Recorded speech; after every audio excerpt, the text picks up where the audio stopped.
എൻ്റെ ബർത്ത്ഡേ ആയതുകൊണ്ട് ക്ഷേത്രദർശനം എൻ്റെ മസ്റ്റ് കാര്യമാണല്ലോ.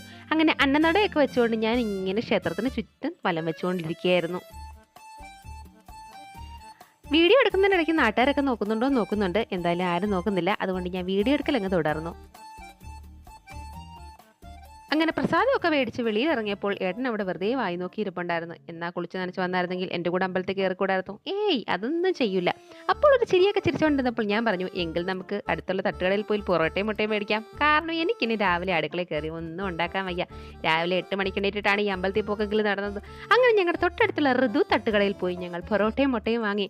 അപ്പോഴാണ് അവിടെ നല്ല മുരുമുരാ ഉഴുന്നോടെ ഉണ്ടാക്കുന്നു. അങ്ങനെ ഒരു ഉഴുന്നോടെയും വാങ്ങി വീട്ടിൽ വന്ന് സിനിമയൊക്കെ കണ്ടുകൊണ്ട് അതൊക്കെ കഴിച്ചു. അതിനുശേഷം എനിക്കൊന്ന് കുണ്ടറ പോകാൻ തോന്നി. പ്രത്യേകിച്ച് കാര്യമൊന്നുമില്ല. ഏട്ടൻ ജോലിക്ക് പോകുന്നുണ്ട്, എനിക്ക് പോകാൻ എങ്ങുമില്ല. അതുകൊണ്ട് ഞാൻ ചുമ്മാ ഒരു ബാഗും എടുത്തിട്ട് കുണ്ടറ പോയി. അവിടെ ചെന്നപ്പോൾ ഞാൻ കരുതി വൈകിട്ട് ട്യൂഷൻ ഉണ്ടല്ലോ, പിള്ളേർക്ക് വല്ലതും മേടിച്ചു കൊടുക്കാം. അങ്ങനെ ഇത്രയും സാധനമുള്ള കടയിൽ നിന്ന് ഞാൻ 10 12 ലഡു മാത്രം